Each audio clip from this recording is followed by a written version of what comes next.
Հարգելիս ես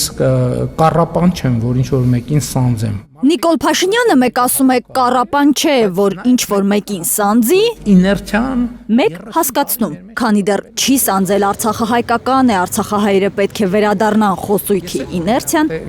ադրբեջանցիները պնդելու են Արևելյան Հայաստանի տարածքում արևմտյան Ադրբեջան կառուցելու իրենց ծրագիրը։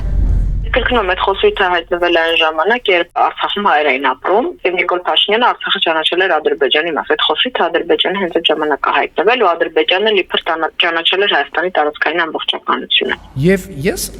Հայաստանի վարչապետը չի դադարում հանդես գալ Ադրբեջանի նախագահի փաստաբանի դիրքերից, կրկնում է Տաթևիկ Հայրապետյանը։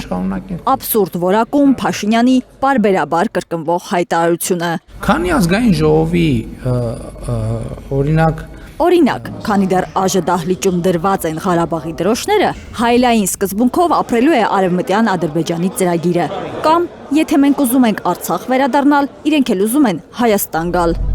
Արցախը կամ Արցախի հիմնահարցը կամ Արցախի ժողովրդի վերադարձի իրավունքը դա ոչ Նիկոլ Փաշինյանն է հորինել, ոչ Իլհամ Ալիևը, ոչ ես կամ դուք, կամ իրավական դատարաններով ամրագրված իրավունքները, որը ոչ մեկ չի կարող հարցականի տակ դնել։ Երբ որ դու դա համեմատության մեջ ես դնում Ադրբեջանի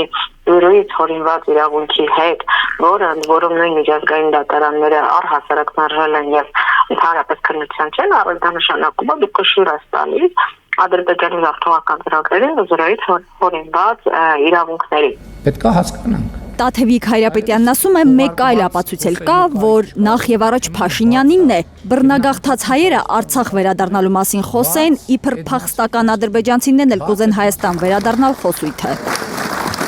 Ադրբեջանագետը հիշեցնում է, Ալիևը չի ասում խորհրդային Հայաստանում 84,000 ադրբեջանցիներ են ապրել, փոխհատուցում ստանալով գնացել են, հիմա էլ ուզում են վերադառնալ։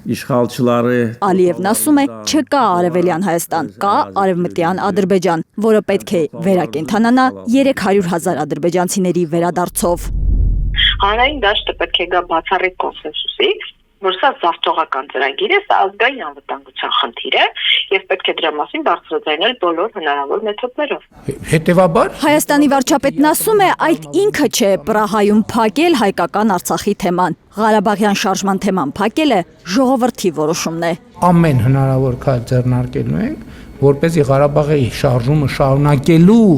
բոլոր փորձերը կասեցվեն, այդ թվում այն պատճառով, որ Հայաստանի Հանրապետության ժողովուրդը այս տեսլականի օգտին քվեարկել, սա շատ կարևոր հանգամանք է։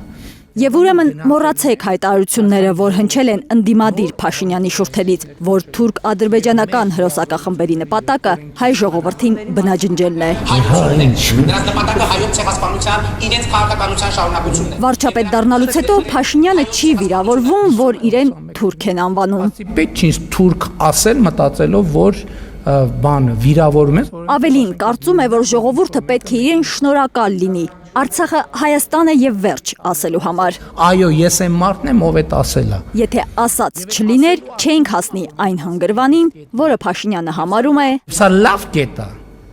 Եթե չասեի, մենք մնալու ենք այդ թակարդի մեջ, այդ պատանդի կարգավիճակում։ Ու ոչինչ, որ Ադրբեջանի նախագահը հայտարարել է, Լեռնային Ղարաբաղի հիմնախնդրի բանակցային գործընթացը ավարտվել է Նիկոլ Փաշինյանի Արցախը Հայաստան է եւ վերջ բառերով։ Ալիևն ասել է, Փաշինյանի այդ հայտարարությունից հետո իրեն այցելած Մինսկի խումբը շատ անորոշ վիճակում է եղել։ Արցախը Հայաստանը եւ վերջ հայտարարությունից հետո անհնար էր որևէ բանակցություն վարել։ Ուստի ադրբեջանցիներն անցել են իրենց խոսքով օկուպացված հողերը ազատագրելու գործին։ Այփիս Քեսյան, Արմեն Ապրեսյան, Հայլուր։